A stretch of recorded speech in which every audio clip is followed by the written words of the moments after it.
YouTube, lovely to see you. Thank you so much for pressing play on this episode because I've got Drummond Fulcher here. And we are going to be talking about just a little thing that's kind of everywhere, but nowhere but everywhere. A thing called authenticity and what it means to live authentically. Drummond, lovely to see you. Thanks so much for joining us. Yeah, thank you so much for having me. I have to say I have backdrop envy. And like I just have like this wall here. May or may not be blurred, you can never tell. But it's so devoid of like features, except for like this patch where like nail holes have been patched. So we're planning renovations. So like we'll get to it. But yeah, I am envy. It's like Live at the Apollo vibes with the brick wall. Yeah, I got lucky and found a place that was like an old cigar factory that they turned into an apartment complex. So there's no shortage of beautiful brick and exposed wood that I really enjoy. And then I love the world and traveling, so I'm usually surrounded by maps somewhere in my house.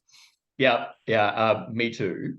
And one of our kids last year saw on Instagram, like around November, these wooden maps that you like attach to the wall or whatever.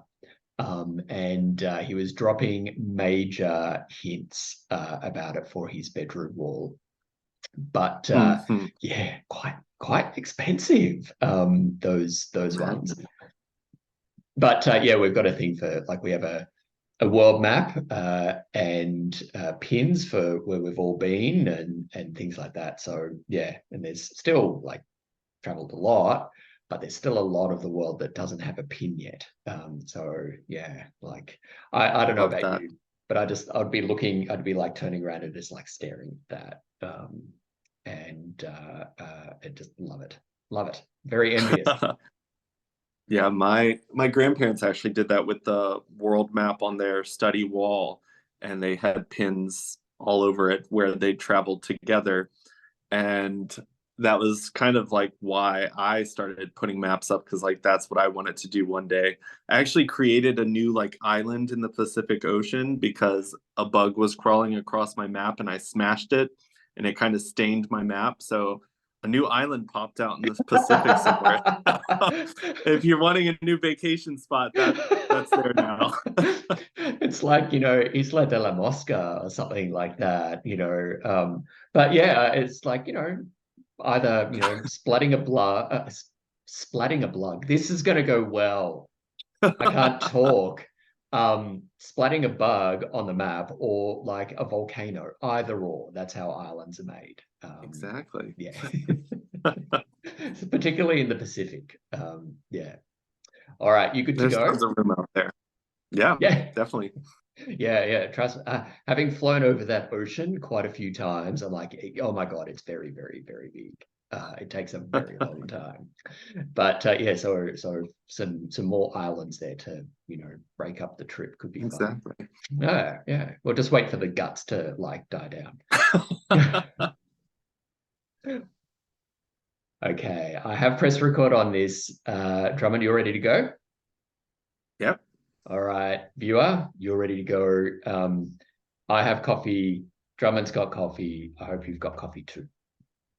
All right, I'm really glad that you're here. Thanks for joining us. Drummond Fulcher, welcome to Connection Over Coffee. Thank you so much for having me. I'm excited. Yeah, we spoke a bit offline, just about how this, like the concept of connection over coffee works and my strong feelings that the connection that we need happens when we invest time.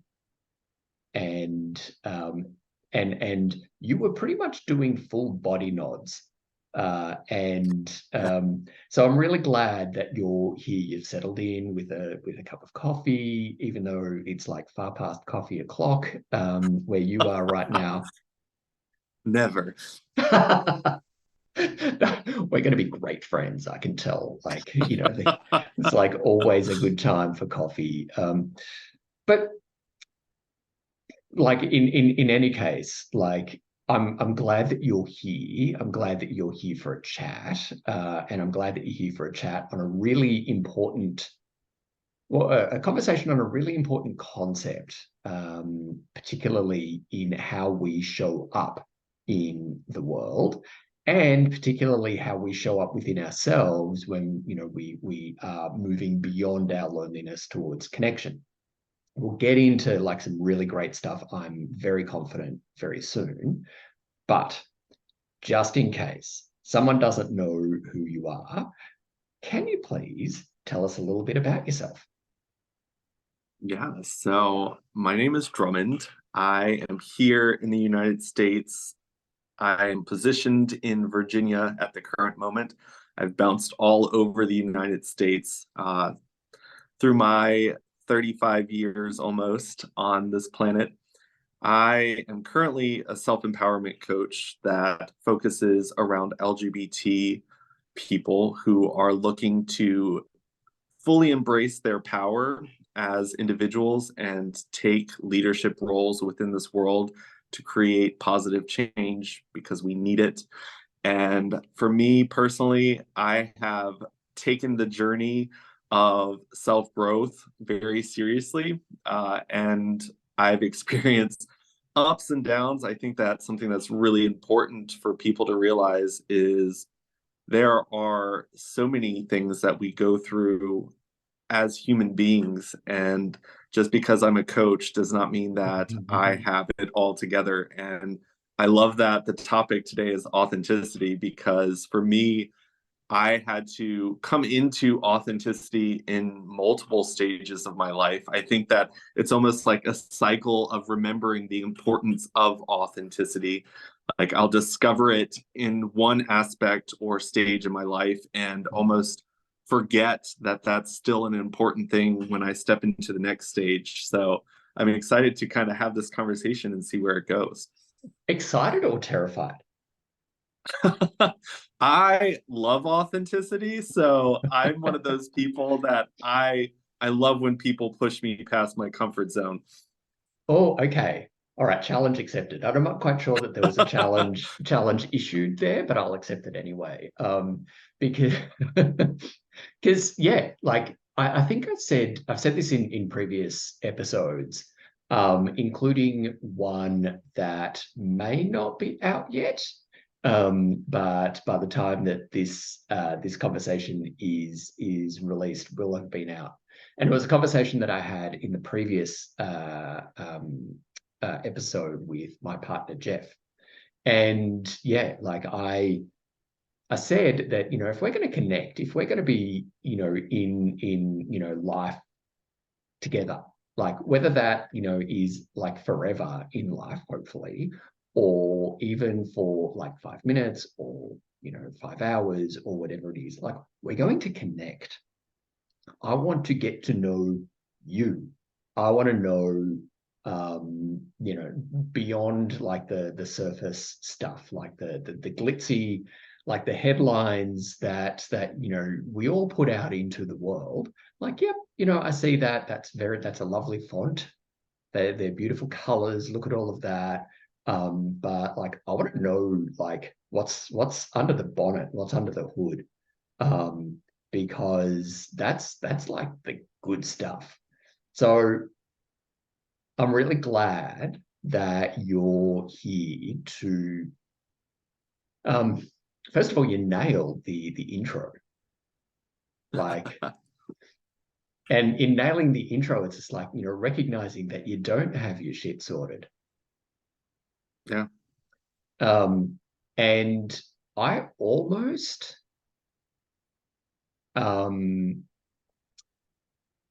of, I want to say fast forward, but that might be showing my age. But I almost like, just sort of close it down. Like anyone who sort of professors to have their shit together. Because really all we are doing is in the business of living our lives as best we can in the circumstances that we have. And anyone who sort of comes up with, you know, the secret or like, you know, this is what you must do, beyond muddling through according to values and you know, being who you are and how you are. Yeah, like I almost get very suspicious. Yeah. What about you? Yeah. Yeah, I feel like if someone claims to be all together and knowing of all, that's instant walls up for me, just because this person obviously has not stepped out of their comfort zone enough to realize that endless knowledge can never be obtained by one person. So I think that for me, understanding that has always given me the ability to continue to grow.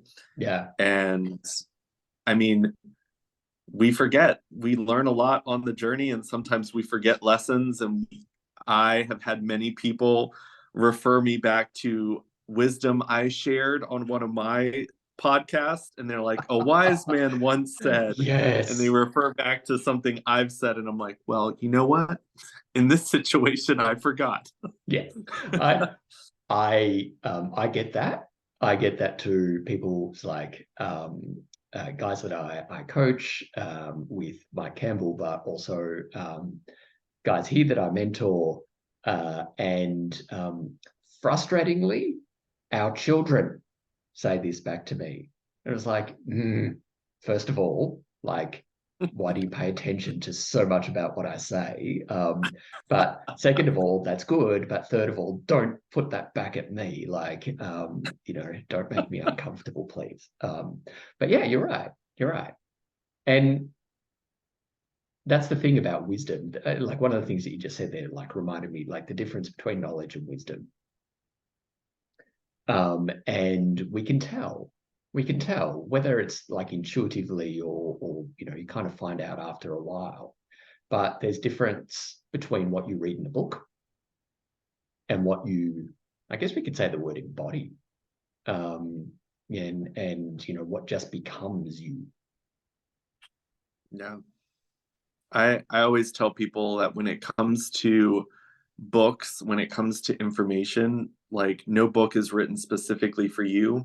So take the small pieces that can be used and applied into your life situations right now and put the book back on the shelf and find another book. Maybe reread that one 10 years Yeah. down the road, 5 years down the road, because funny thing is, those words will mean something completely different to you when you've lived through some different experiences. And it's kind of fun to kind of reread things and see how much you've grown since the last time you picked the book up.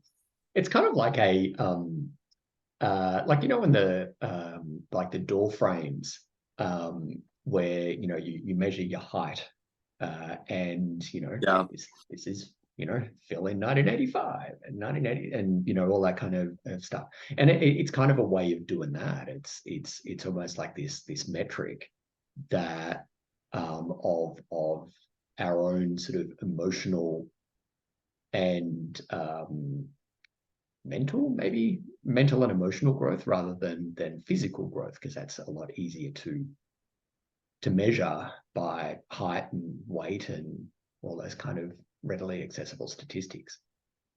So yeah, I do like that. And there are a couple of books, and I want to ask you this: like, what books? There's a couple of books for me that do it, but what are some of the books that you have, just sort of as Oh an gosh. aside, that you know, that you go back to and just go, oh, There. So one of the books I was given at a younger age was The Choice Theory. And that was given to me by a school counselor that I worked with as a freshman counselor back in college, when I was very much focused on trying to be the person my family wanted me to be mm, instead of the person that was authentically me. I mm, was under a lot of stress, and she really helped me kind of see that as a person, I get to decide my own identity, and it's my choice. And it's my choice to follow what my grandparents and father wanted me to be. And it was my choice to step away from that as well. And reading that book at that point, I was very naive to the world. And then rereading it now as a person in my 30s, I look at it more along the lines of the friendships I choose, the business that I choose to run, how I connect with people. And it's kind of interesting to kind of read a book where it's like solely focused on relationships with family, and then growing to realize that I already stepped away from that person that they wanted me to be. But then when I jumped into the business world of things, I was following another person's guidance, and I had to relearn the it's your choice, it's your business, you get to make these decisions. And it's kind of nice to have those reminders, but the book, it was almost like I was rereading something completely new. Yeah. Yes. That's so good. And it's one of the things I think about the literary word, where it's almost timeless. And so, watching something on YouTube, it can date. It can date. And if it's not like, the wider environment that dates, it's, the person's clothes or, hairstyle or like the words that they use. But there's something about the literary word that is largely timeless, and meets us where we are. And going back to something that, I said earlier, there's something about reading that, it comes with the time that it takes to read. And, it isn't something that, I'm on this real thing about, the like 15-second reels, or like 15-second stories, or 90-second reels kind of thing, and trying to distill like a whole lot of wisdom into life-changing wisdom, or get life-changing wisdom in that amount of time. But it really does take time and investing in those kind of slower activities. Yeah. Yeah. So what was that book again? It's called The Choice Theory. I wish I had it. I've got so many books around me. I don't know which shelf it's on, but I see it now. Yeah.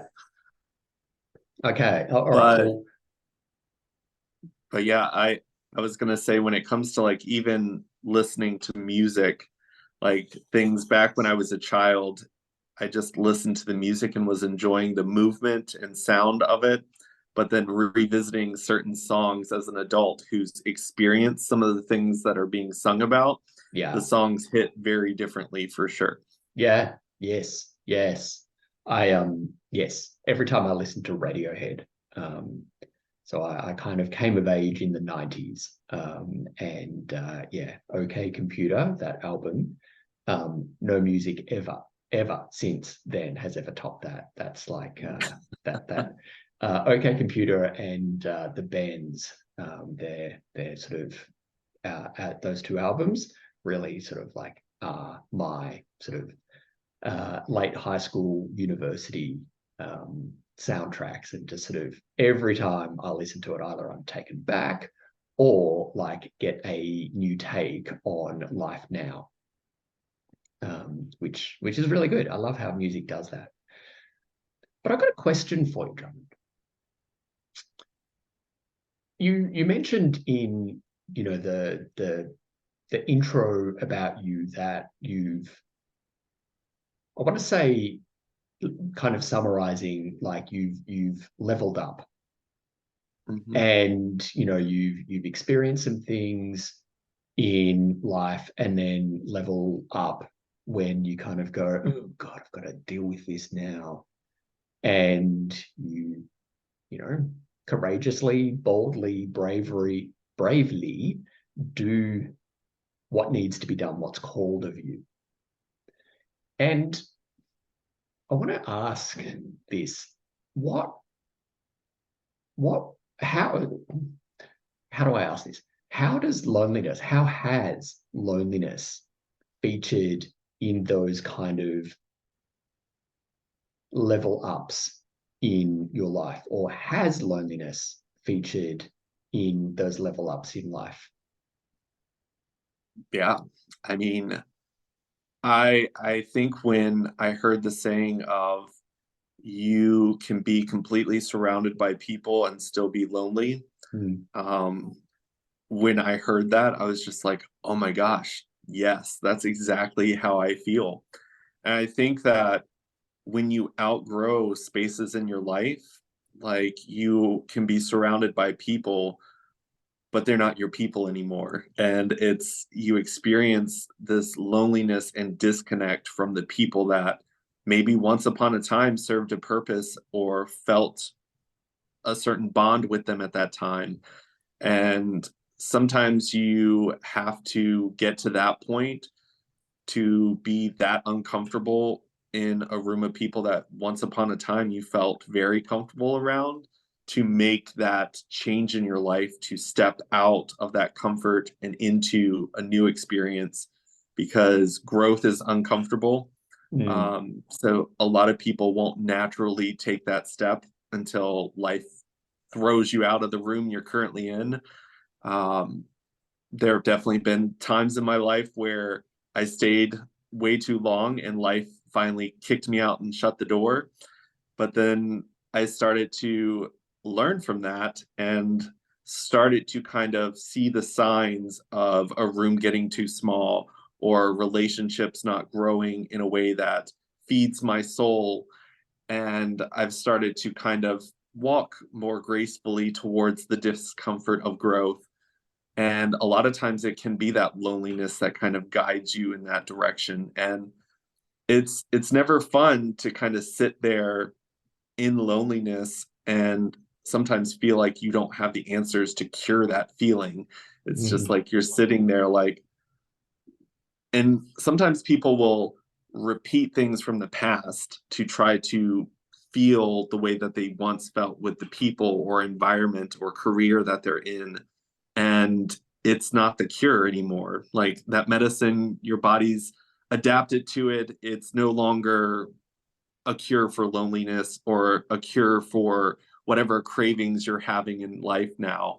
And I think that it's important for people to kind of examine that loneliness and kind of decipher it into, why is this loneliness here now and why wasn't it here before, and what direction should I start moving?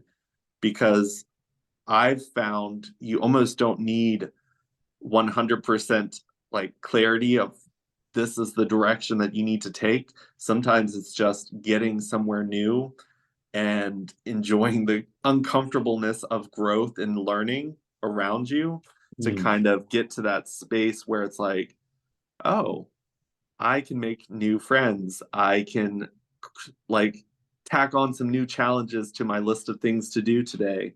And in a lot of senses, that has cured loneliness for me.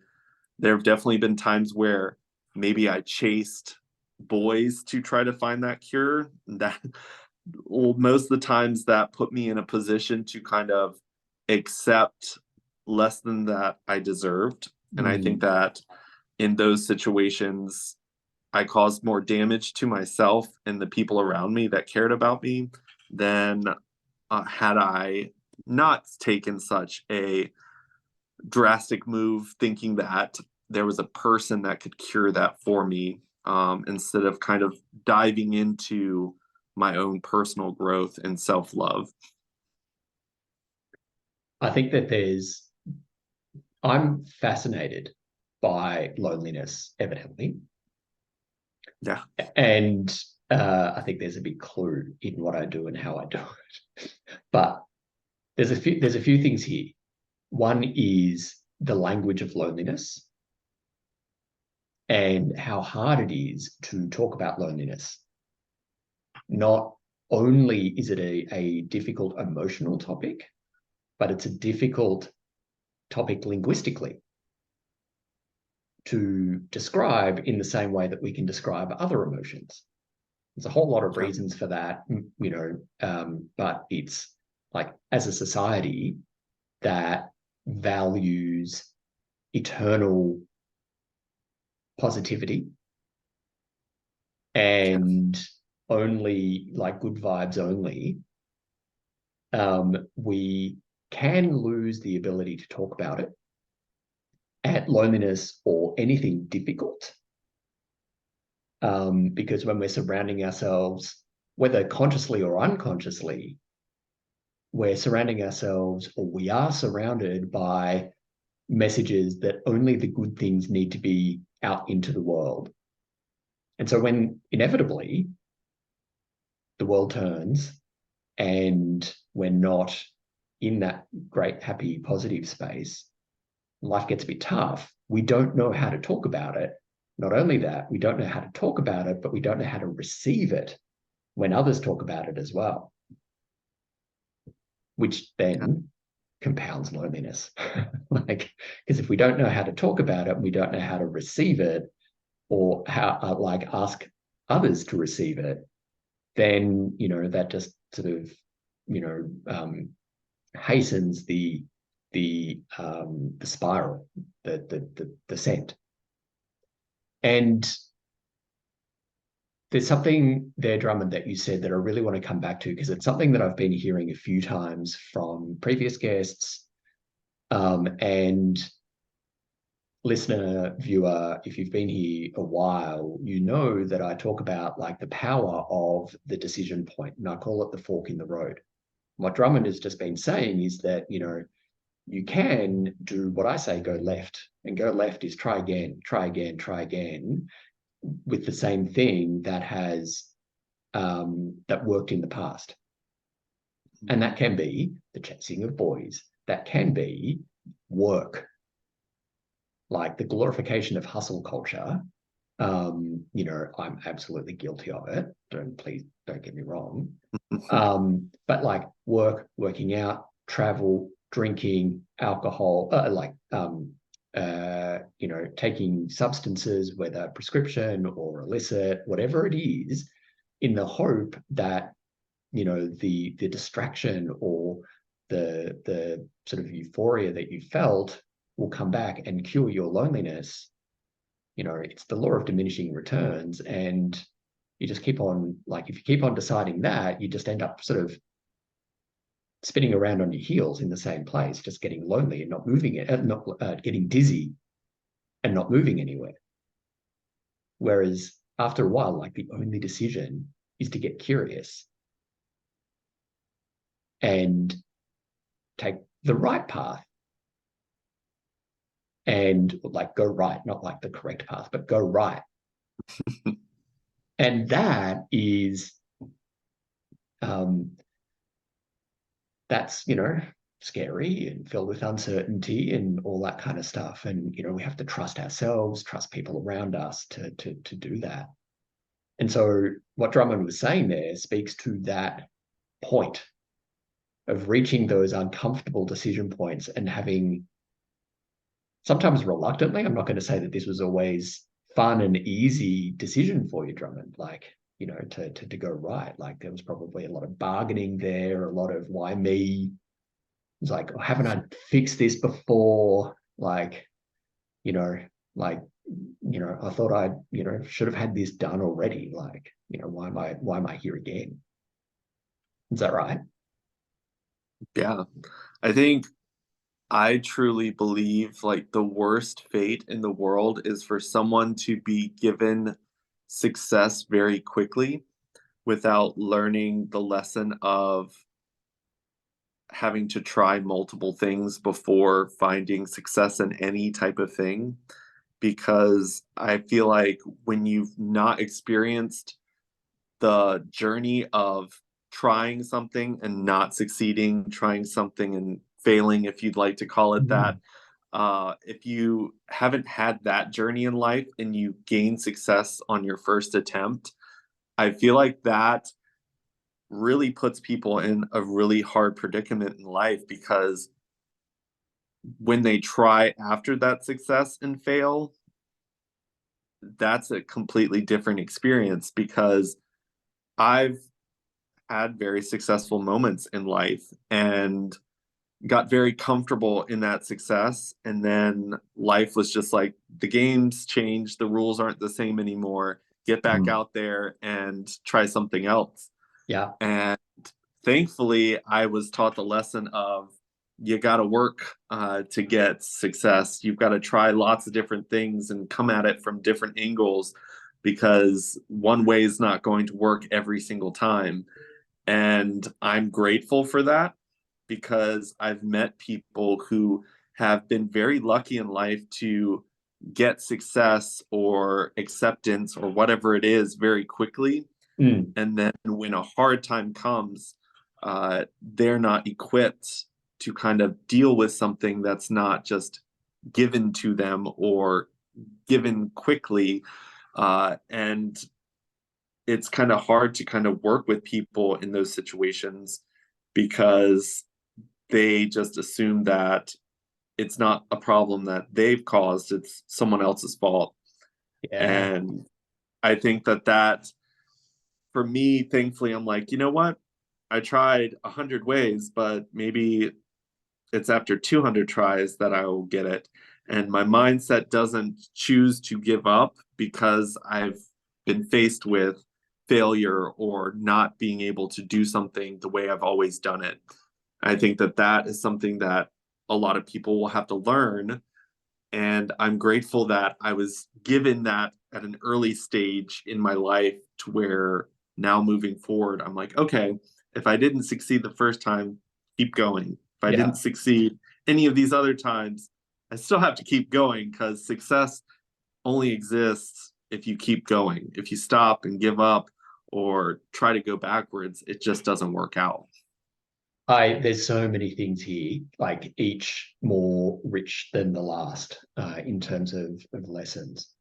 But I've said this in a couple of episodes, and the Irish poet Beckett, he wrote these fantastic words, and I find myself saying this all the time to others, and kindly and gently sometimes, but often not to myself.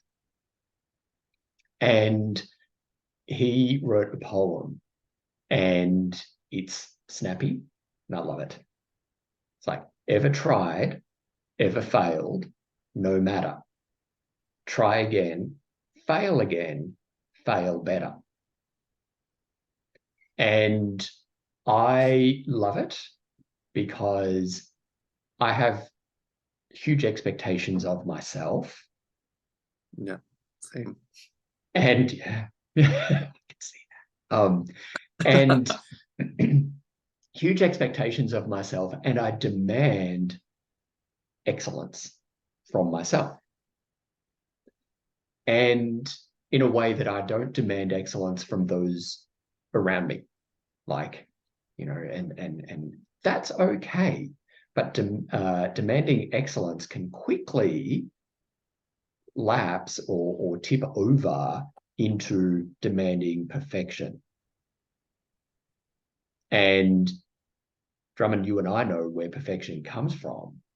And it's like shame-based, it's fear of judgment, it's like absolute questioning worthiness. And one of loneliness's things, like at its very core, is that it makes us question our worthiness for love and belonging. Yep. And so if I'm perfect, then I must be always worthy of love and belonging. Like, if I'm perfect, ergo, this is what happens. Of course, it's crap, but my mind and soul are fantastic at making that.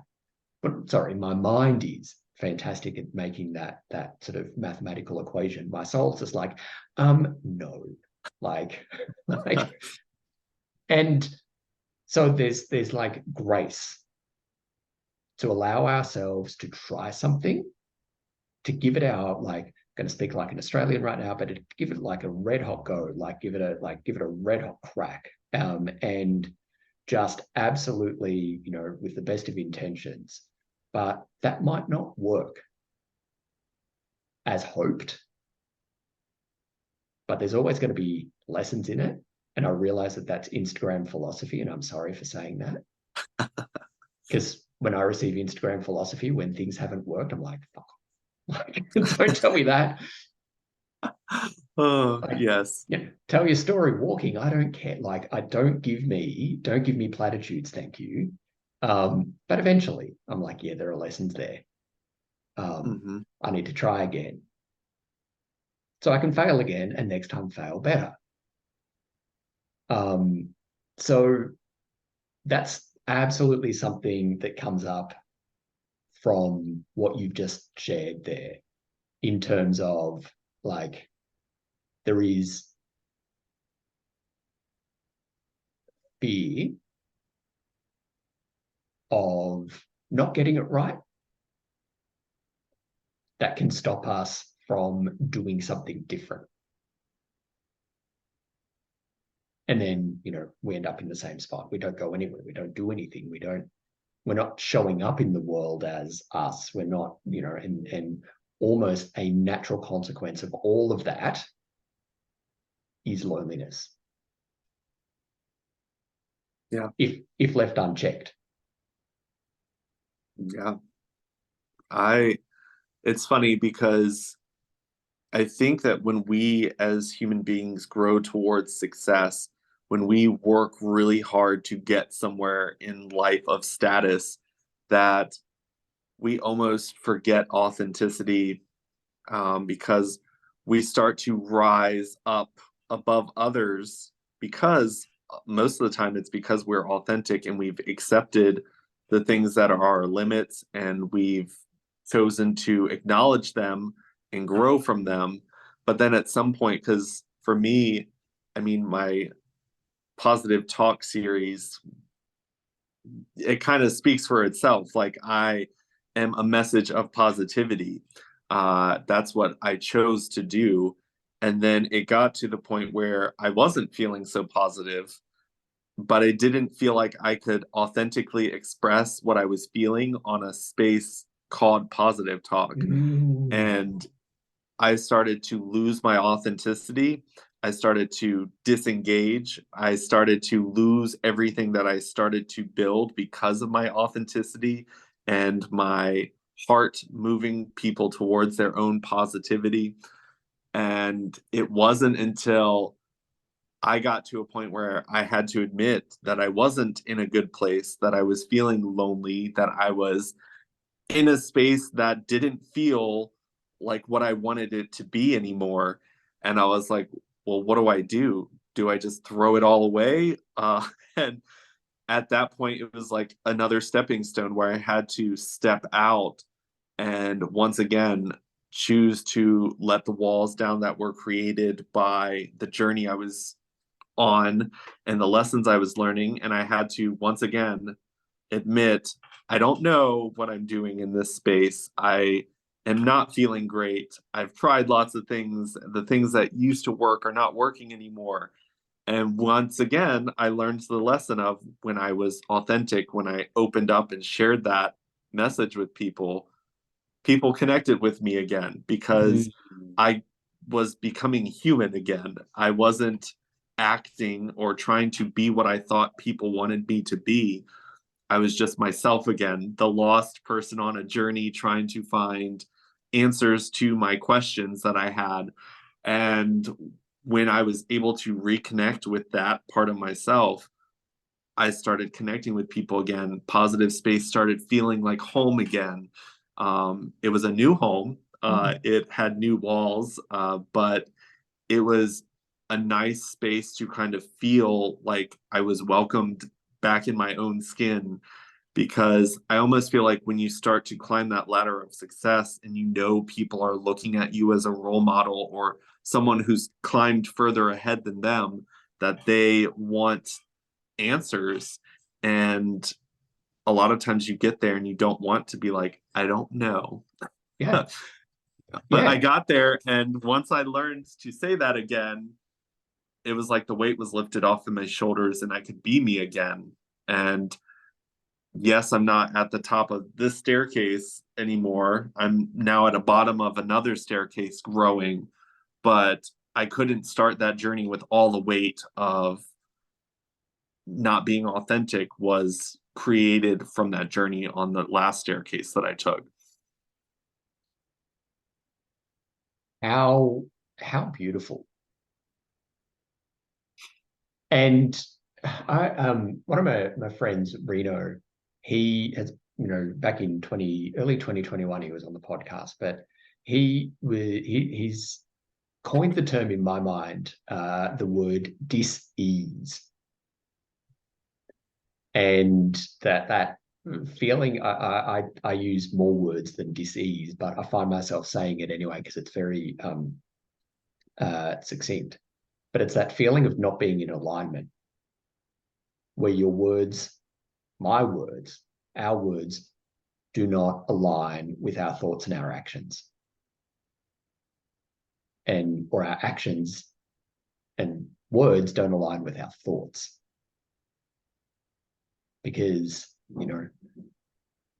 it feels, Drummond, that perhaps one of the stories that you were telling yourself when you were sort of continuing down that path, and there were probably words like, oh, I shouldn't be doing this, or thoughts, feelings about being a fraud, like, where have I gotten to? How do I get myself out of this? And something that used to light you up was sort of almost extinguishing the fire within. Firstly, well done you for paying attention to that. Yeah. That's not hard. Sorry, that is hard. That is not easy. Yeah, it's definitely not easy to look in the mirror and say that and see that in yourself and claim it and then allow other people to see that. I think sometimes we'll look in the mirror and we'll see it, and then we're like, let's cover that back up. Don't want the world to see it. But it's sharing that, because I've even noticed it when it comes to the people that I connect with the most. It's the ones that aren't afraid to admit that they're not perfect. There's no connect with people who present themselves as the person who's perfect, because we're all imperfect and we can't relate to perfect. We can relate to the journey to try to get there, because there are people who have strived to be perfect. But when someone presents as perfect, one, it leaves space for people to try to crack that because it's not real. And then two, like, people who are being authentic, people who are on the journey, can't relate to someone who's claiming that, because it's just not something any of us has really truly experienced. So it's not until you share your cracks and your imperfections that you're able to connect with someone else, because that perfection that we try to create, a lot of times we'll connect with people once you've moved past having that as your title. Yeah. Like, yeah, I can relate when I pretended to be perfect or had it all together. I can relate to that mask that you wore, but I can't relate to the perfection that people claim to have sometimes. Yeah, I think the reason for the want for perfection is more relatable than the facade of of perfection. And you're really right. Like, it's our cracks that make us beautiful. Yeah. Um, And it's because a lot of times people strive for perfection because they want connection, but it's the perfection that literally repels any type of authentic, real connections with someone. Pause there for dramatic effect. That that that is it. That is it. Listener, viewer, like, that's it. when we perfection kills connection. And there's a couple of things here. One is about how, you know, in my mind's going far faster than my mouth can keep up. But one thing here is the tagline for the loneliness guy is destigmatizing loneliness. So that's part one, and helping gay men get the authentic connection that they need and deserve. And like, it's very deliberate that the word authentic connection, or words authentic connection, are used there, because you can kind of, you know, have fake connection. You can have, you know, 3,000 Facebook friends, but no one really knows you beyond your name. That's not connection. Authentic connection is, you know, allowing ourselves to see our own cracks, loving ourselves because of them, and allowing that to be seen so others can love that too, or not love that. That's a pass. Which brings me to my second point. And there's so much just in that little share that you like, just so much wisdom in there, Drummond. Like, I'm loving it. But I want to go back just a step to, like, I have in my mind, well, you know, you looking at a mirror, because you said I looked in the mirror. And, you know, you saw that the inauthenticity, you noticed it, and then you're like, all right, it's there. Now, I'm going to have to tell the world about it. Shit. Right. I want to know, was it easier to tell the world about it than it was to tell yourself about it, to accept it in yourself before telling the world? Gosh, yeah. I think that even before I accepted it about myself, like, I told the world, and I think the world accepted me before I could accept it. Um, it's funny you talked about like 3,000 Facebook friends that don't really know you. At one point in my life, I would send requests to people on Facebook that I held at a higher level of respect than I had for myself. And I thought that by them accepting my friend request, that somehow like upped my like label of success or Social my, currency. yeah. And it's funny because I remember being in such a desperate need of someone to tell me I had worth that I asked someone just randomly if they would date someone that like was like me, as if like this person knew anything about me as a person. And like hearing them just say, yeah, I guess like I would have to get to know you. Like just that, yeah, like made my heart just go, oh my gosh, I'm worth something. And it's funny because later on down the road in life, I asked this person to be a part of my Positive Talk series. And we both shared how much pain we were in at that point in our life and how we were really just wanting connection, but we weren't connecting on a level that cured what we were like dealing with at that time, which was Yeah. loneliness and lack of connection. And it's so weird because now we talk on a very regular basis, and I would consider him like one of my really close friends. And it wasn't until we both admitted that pain that we were feeling and the way that we were looking at the world and trying to find that currency that we kind of freed ourselves from those chains.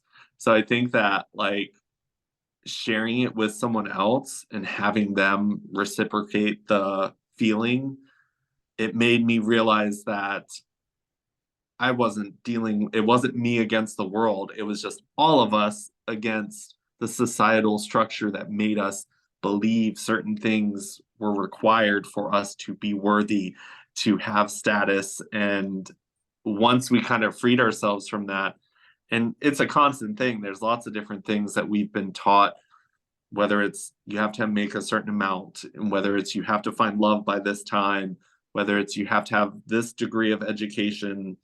All of those different things are ingrained in our mind when it comes to our self-worth. But it wasn't until we started talking about that and saying, I'm lonely, I feel like I'm not worthy, I feel like I'm not good enough. But when those conversations started happening, which are not surface level conversations, we started to almost like lose all the chains that were holding us down to this loneliness and this feeling of lack.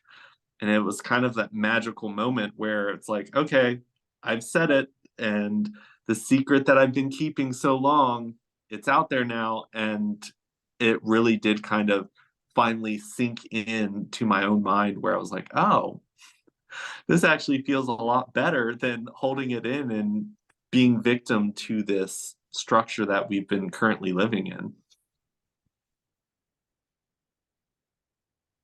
Again, dramatic pause there to let that sink in. That is awesomeness right there. It takes courage to speak loneliness. It takes courage to say it within ourselves and then to put it out there with people who we feel have earned the right to hear that story. Because it's not for everyone. Yeah. But it has to be for you and for select people to hear that. But what you said there, Drummond, was absolutely beautiful in that it was, we can fear. I feared, and I still do, the pause after I share about my loneliness or about some other part in life that, you know, isn't as awesome as I want it to be, or whatever. And there are so many points in my life where, you know, I like, sometimes it's with good reason why I feared that, you know, the three dots, the end of a share. And it is like, but it is never as bad as what we think it is. And indeed, connection, an authentic connection, happens when we drop the bullshit. I feel it's as simple as that. Being authentic means dropping the bullshit. Yeah. And your share there said pretty much like, I showed up, I allowed myself to show up and be seen as I was in that moment. That was reciprocated in their way. And real connection happened. What does authenticity and living authentically mean to you? Be like, is there anything beyond that? Like, you know, in terms of what that share encapsulated? I think the most important thing when it comes to living an authentic life and presenting yourself as someone who lives in authenticity is being someone who is willing to share themselves, and you're not willing to compromise that identity to make someone else comfortable. I think that when you are standing in that authenticity, you are willing to be so authentic that no matter which way it comes out at the end, whether that means maybe someone walks away from you, maybe a job opportunity passes you, that you still stand there proud of yourself for making the stand of, you know what, I was my authentic self, And if this person, if this opportunity, if this whatever decided to not align with me, then it wasn't meant to be in my life. Something else in life is pulling me towards that instead. And when you believe in yourself enough to be in that authentic, it's really easy for you to allow yourself to let things go that aren't meant to be in your life. Mm. And that's something that is not always easy. I know that for me, career and friendships and relationships have kind of gotten easier for me to let go of when they choose to move past me or let me grow past them, because I'm on a level where I'm like, okay, I know where I want to go. I know this is the direction I want to go. And I'm not going to waste time looking at an opportunity that chose to go the other direction. I'm not going to think lesser of myself because someone chose to walk away. Uh, I Now, when someone chooses to walk out of my life, I don't go back through all the stages of history and rethink all the things that could have gone wrong and what I did was not right. I Mm. just go, we're both great people, and life chose to split us up at this point in our journey. Who knows what it'll hold in the future? Maybe we'll realign and cross back, but I'm not going to stand in a position that doesn't really align with me anymore. And it's like I said, there have been times where I attach myself to something because I really enjoy it, and life will rip it out of my hands sometimes. Other times I've just learned to not hold on to things so tight and just let things come and go as they please, Mm. and not allow it to like impact my identity as a person. I don't question that as much as I used to. And I think that that is something that happens when you start to kind of allow authenticity to exist in your day-to-day life. That is beautiful. It is so true. So true. I was on the verge of doing full body nods there. Like like whole body nods. There's a but there for me. What you said is so bang on, like right on the money. But when we're in the depths of a loneliness experience, and I wanted to sort of pause there and say that, I use those words very deliberately, because if we say, when we're feeling lonely, when we're like, I'm a gay man, I'm a lonely gay man, that becomes like, that's like, the kind of Like the name core of tag your on being. it. Yeah. Yeah. As opposed to, like, you substitute like lonely for hunger or thirsty or whatever. And it's like it becomes a transitory state. It's like, yep, loneliness is a transitory state. It's meant to be a transitory state, like, but we sit in it. So I very deliberately use those words. Loneliness, there's a loneliness experience because the experience ends. So to a gay man who is experiencing loneliness right now, sometime in the past, in the future, which is everybody, by the way, it can be what you said there, despite it being so right on, feels absolutely impossible. And I've got content on this about, we choose to hold on because the alternative of loneliness is horrible. So we stay in a relationship that doesn't serve us. We stay in a job. We stay in spaces that aren't meant for us anymore. That we, as you said, we outgrow.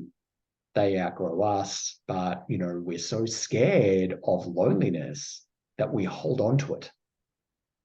We hold on to it, and, you know, by holding on to it like so tight, we can strangle it. And or, like, you know, it still wriggles its way out of our grasp, out of our vice-like grip. Or, you know, and we stay in these spaces and places and all these kind of things, stations in life that, you know, aren't serving us anymore, and aren't letting us change and grow and evolve and do all of the things that humans do, out of fear of loneliness. But don't look now. It doesn't work because you're still lonely. So trying to stay in, like, mold ourselves, trying to contort our mental, emotional, social self into a space, and staying there because we fear loneliness, but we're lonely anyway. Like, often it's not until we have that moment, we can call it rock bottom, we can call it whatever, that, you know, we realize that we've got to take that step of doing something differently. Mm-hmm. And one sort of final concept that I want to explore with you, Drummond, is something that I mentioned to you offline before I pressed record, but it is that whole, you know, the authenticity. Authenticity is noble. It takes courage. It takes bravery to be authentic. And I equate living authentically with mentally, emotionally walking around naked in the world. And there are going to be people who go, wow, like, you're like, you're, wow, like, you're like just my kind of man. Like, you know, I'm attracted to you. And there are some who are going to be going, oh, no, not for me. No, like, I want you to not be here. Right. And I don't know, maybe wherever you are in the world, it is okay to walk around naked, and have that, you know, and stuff. You know, I've been to Germany a few times. It's like a place that that very much has public nudity. But that whole sort of living authentically has at times become a weapon, where the opposite is said. It's like, oh. It's always with that sound effect in my mind. It's like, oh, being so inauthentic. Mm-hmm. And I just want to know, like, do you have any thoughts on, you know, the almost the weaponization of authenticity as a way of judgment? Yeah. I would say I've learned some lessons with the journey of authenticity when it comes to sharing your current struggles, the spaces where you are currently not your greatest. Like, it's easy to reflect back on something you've overcome and share that journey with people, but to share where you're currently at and struggling is like almost removing all your armor to people who are very quick to throw a sword in your direction. And for me personally, I've shared a lot of authentic moments and shared my weaknesses and the current struggles that I'm in. And there were people who seemed very aligned with my journey, people who seemed to be running towards the same goals as my own. But in that moment of maybe fear for them, or them wanting to get a one up in life or slingshot towards the goal, utilized a pain point for me as a way to kind of push themselves further forward. Or if my journey, they saw me as someone who was a useful tool for them to move themselves towards their goal. And my journey took me in a different direction. My authenticity was used as a way to kind of stab me, and stop me from separating from them, because now they saw me as something very useful on their journey that they didn't want me leaving, whether that was a career that saw me as someone who was very useful for them getting their numbers or whatever, or a friend who saw my knowledge about certain things was very useful for them to move towards theirs. And I very frequently had that kind of moment where I was like, oh, wow, authenticity sucks sometimes, because people can use that against you. And I mean, you see that in today's world in like politics. People want to try to use your flaws or things that aren't your shining moments as reasons to be like, this person isn't worthy of your vote, your praise. This person isn't worthy of this acknowledgement and praise you're giving them. And I think that that can cause people to shut down and start to put those shields and armors back on. And I think that it's really important for people to realize that that's a scared person's tactic to take away your greatest weapon. Because as soon as you start putting the shields back on, the masks back on, they're winning and you're losing. And I think that that's a terrifying thing to allow someone else's power to do to you, because they want you to not be authentic, because that is a great weapon going forward, or a tool to use to get you towards your goals. And as long as someone's convinced you that being authentic is not good, they're convincing you to move away from your goal, and more likely you're doing something to help them move towards theirs. Such a good way of putting it.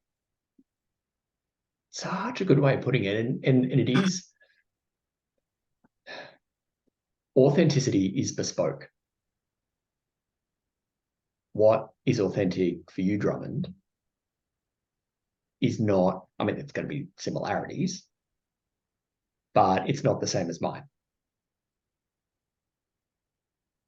And yeah, one of the things that you just said there really landed with me.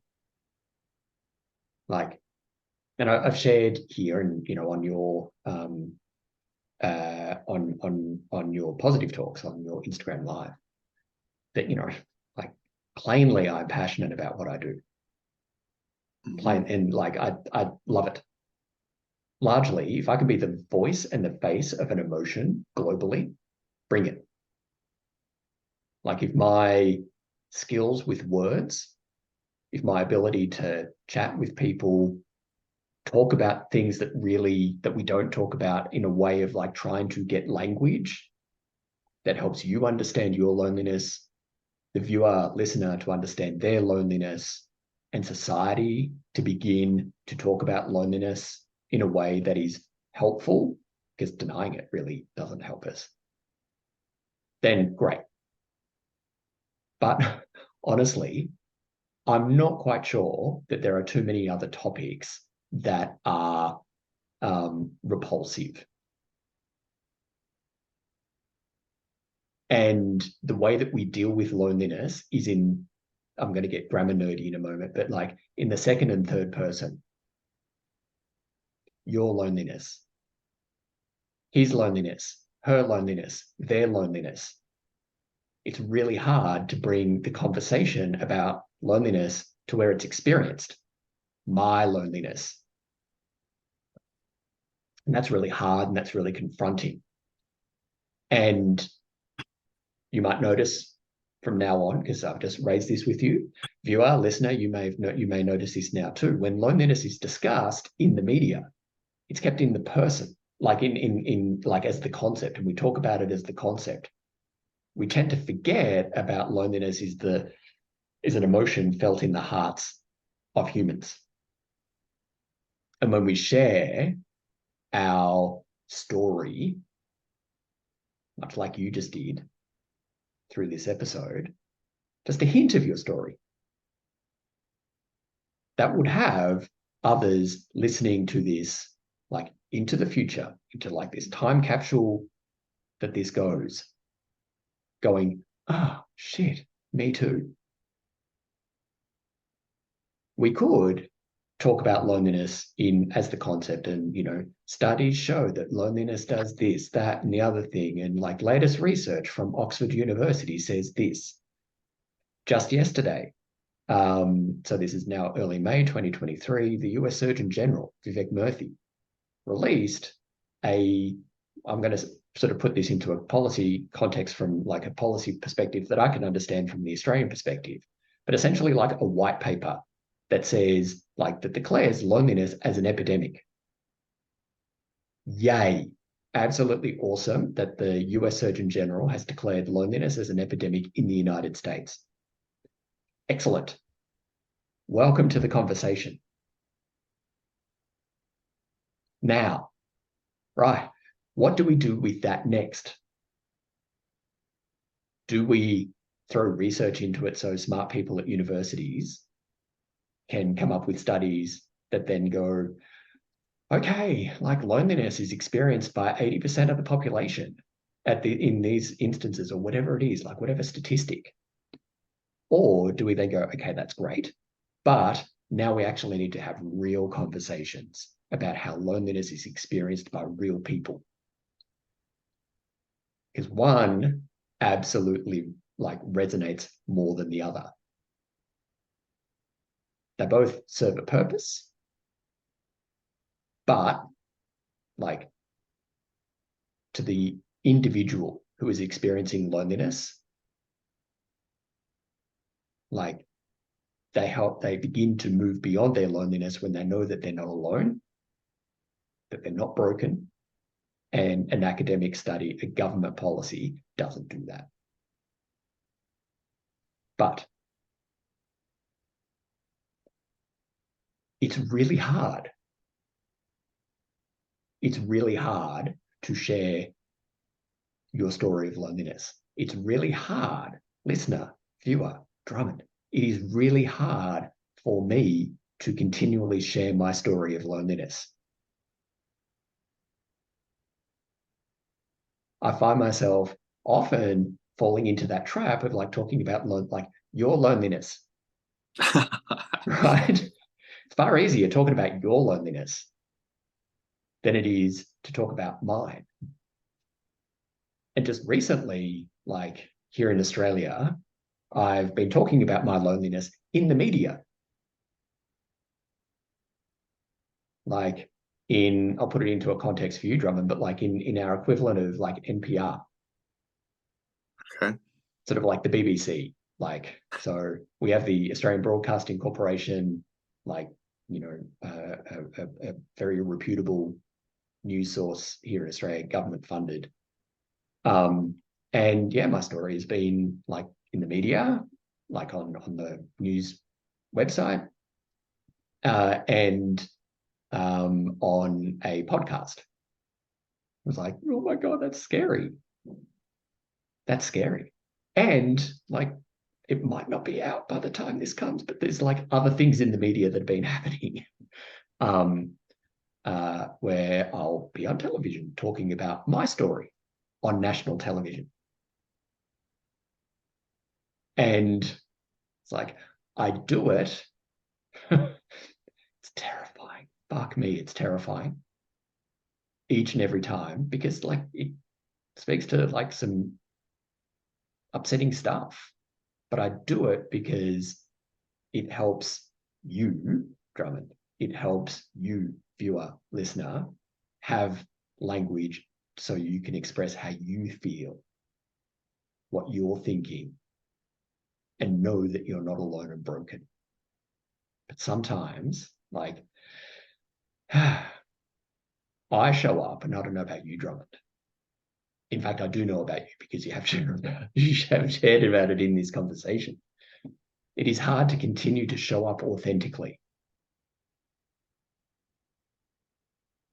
It's much easier to sort of delve into like academic third person talk.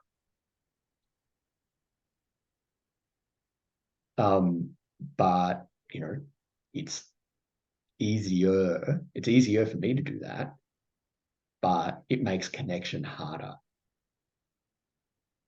So I'm learning right now to be way gentler on myself. So when I do these public discussions, I'm okay with podcasts now, and I'm okay with doing like podcasts, but like when it's like huge public stuff, like I actually then need to go off grid for a day or two and practice a fuck ton of self-care. It's like, it's scary. But I do it, but I don't want to do it.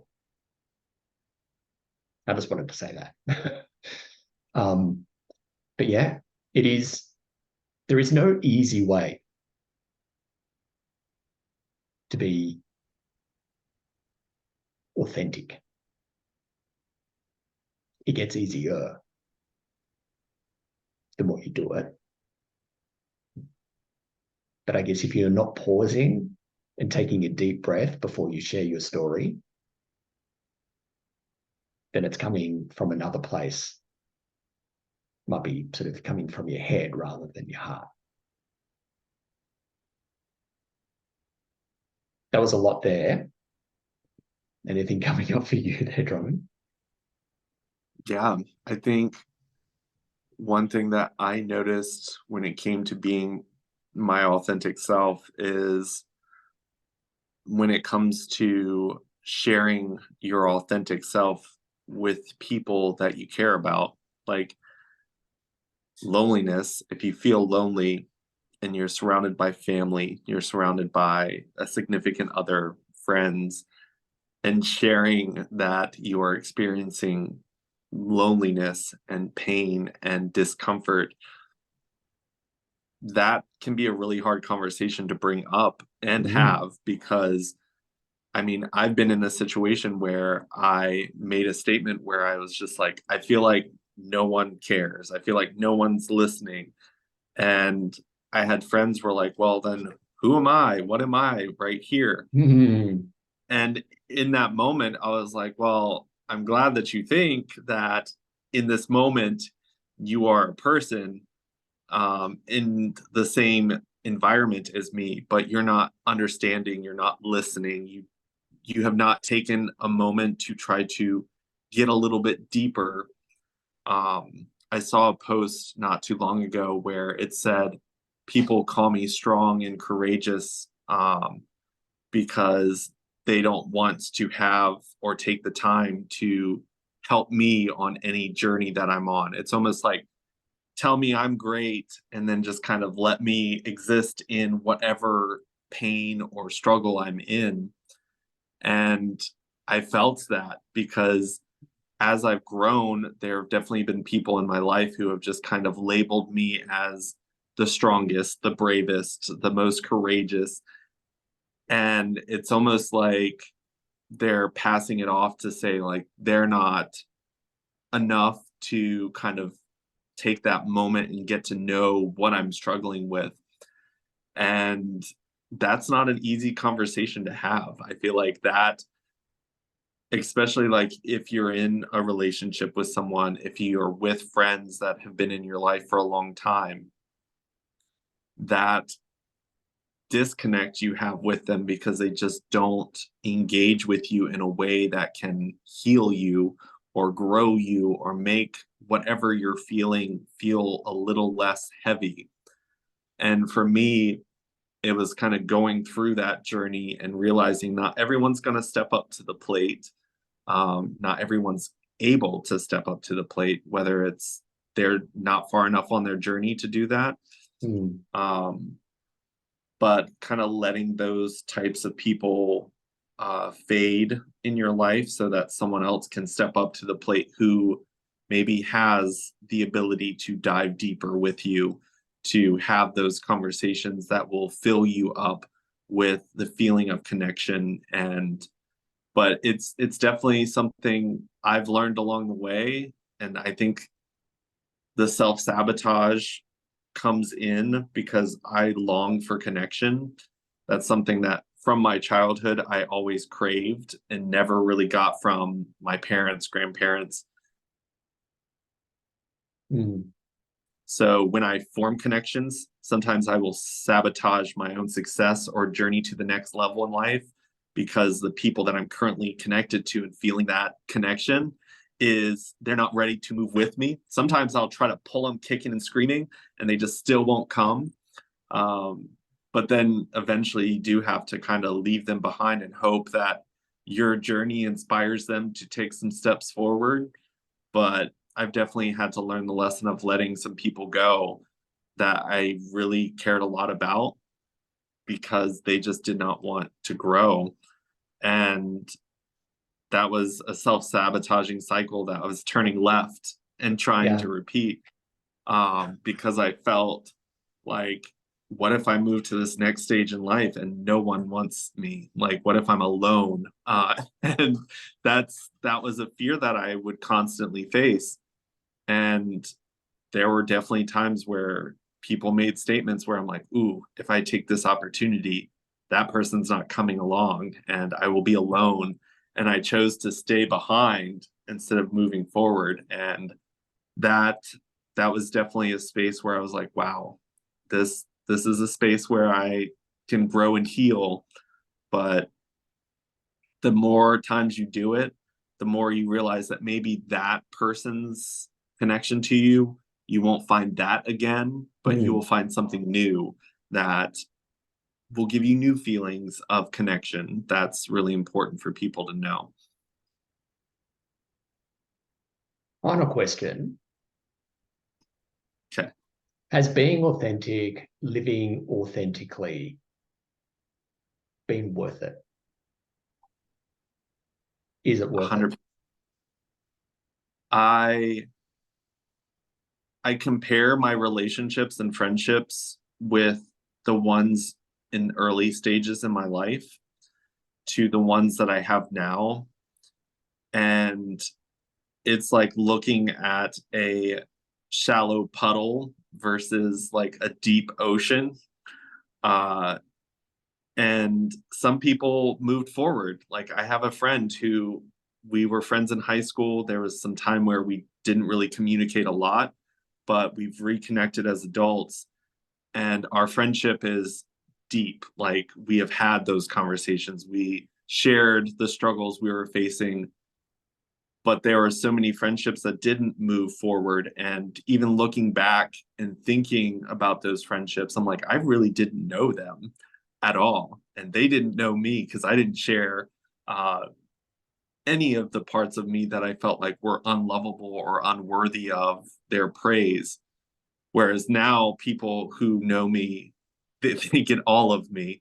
My relationship gets all of me, good and bad. And I think that I always talk about this in my podcast, where when you've shared all of you and someone says, I love you, that feeling is untouchable to anything else in this world, because any other version of you that you're not sharing your whole self, when people say I love you, that piece of doubt destroys it. And it's horrible because like even when I was working at a previous job where someone really loved everything I was doing, and there was a part of me that wanted to say, well, I'm gay, but I didn't tell them. And no matter how much they praised me, that little part of me that was like, if they knew I was gay, they would be gone, because these people are like very vocal about being conservative in their views of Christianity. And I hid that part of myself. And because of that, I just could not connect with them on a level that I felt comfortable with. But when I'm in a position where I'm 100% myself and someone compliments me, someone says something to me, I can accept it fully. And I don't doubt that these people are being authentic and real with me, because I'm like, okay, they've seen me good, bad, and ugly, and they still think that I'm worth having on a podcast, that I'm still worth uh, talking about in front of a large audience and giving me compliments on the work that I've done. They still say, I love you, and they still say that they want to build a future with me. All of that is so worth it, because that doubt that can sit in your mind just destroys everything. And like what you were talking about before, like when that doubt exists, you hold on to things in a way that strangles it. You just remove the life out of it. I've had people in my life that they were so insecure and they weren't willing to share their authentic self that they strangled our friendship, because they needed me to constantly let them know that I do love you. I think you're a great person. I think you're very successful. I love what you're doing. Like, it got exhausting for me, Yeah. because as soon as I turned around, they're like, do you still love me? Do you still like me? And once you are authentic and someone says that to you, you can truly accept it, and you don't go, well, if they knew this about me. So I think that that's a beautiful thing, and I would never step back into that. So when I've got friends that remind me, they're like, is this the journey? Is this the most authentic Drummond here? I thank them from the bottom of my heart to like help realign me, because I've been down that path multiple times, and I have to constantly realign myself, because you can start to fall off that path and you feel it, and it's a dark feeling and you don't want it. I think that's poetically beautiful, what you're saying there. We do need friends who call us out on our bullshit. And I feel that what you've just said there speaks to how I go about saying that we need to do connection. Because common the common response, like the antidote to loneliness, is connection. And when I have looked up on Google, like when I first realized that I was lonely and wanted to sort of solve it quietly, I'd Google it. And, Google told me I have to do connection. So, it's putting yourself out there. It's like joining a club, volunteering, doing all the things that like Google says that, you need to start doing. Great. You'll get, like, I got a reprieve from my loneliness by, connecting with other people. But what you just said, Drummond, speaks to the first pillar of the three pillars of connection, which is in my logo, foundation of my work here. And the first pillar of connection is being connected to self, being you, and then committing to doing you, learning who you are, loving yourself, not because you're perfect, because you're a glorious clusterfuck of imperfection. Yes. Right? And then when you then get connection outside of yourself from those most important to you, which is pillar 2, and then pillar 3, which is community, however defined, the connection that you get back from being yourself is the connection that you need. Because it has, and I've not, like, you've summarized it in such a beautiful way.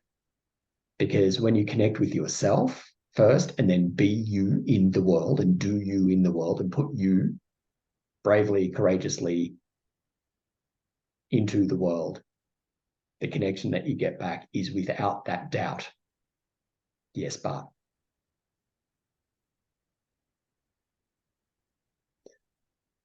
absolutely just gloriously beautiful. Drummond, thank you for being on the podcast and connecting over coffee way past your bedtime. And just quickly, how can people find you? How can people join the Positive Talks? So my positive talks are currently housed on the Instagram platform, as well as my positive space platform that I've been building since the beginning of this year. So positive space is pretty much what Positive Talks has grown into since I started them back in 2020. I went from Positive Talk Lives on Instagram, where I was pretty much having conversation with one other guest, to bringing it to a platform where these types of conversations are being engaged with thoughtful questions and engaging content and shares from people from the whole community. Now it's not just people in the comments, but Drummond culture across all platforms. I've shared a lot of authentic stories on my YouTube platform, as well as on my Instagram platform through my lives with all the guests. But Drummond culture pretty much on every social platform, and you can find something. Finally, just thank you. Thank you so much for joining me and joining us for the last little while.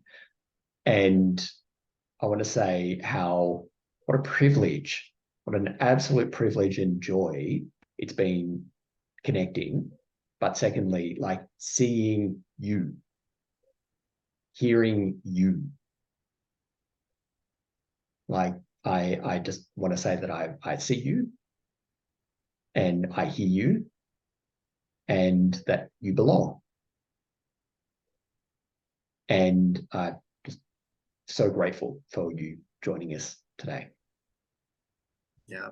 Thank you so much for having me and being a person to create space for things like that.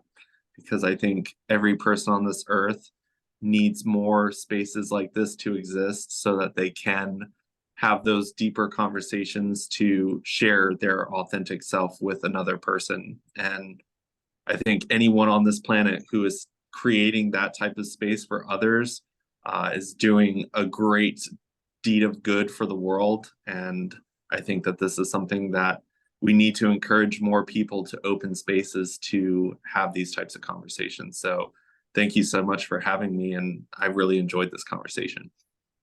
Thank you so much, Drummond.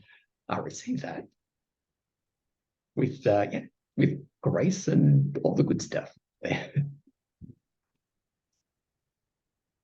Thank you, YouTube, for joining us. And yeah, there's going to be links in the episode description, all that kind of stuff for how you can find Drummond here on YouTube, but in all the other places as well. So thank you so much for joining us today. And until next time, we'll see you later. Thank you so much. Bye.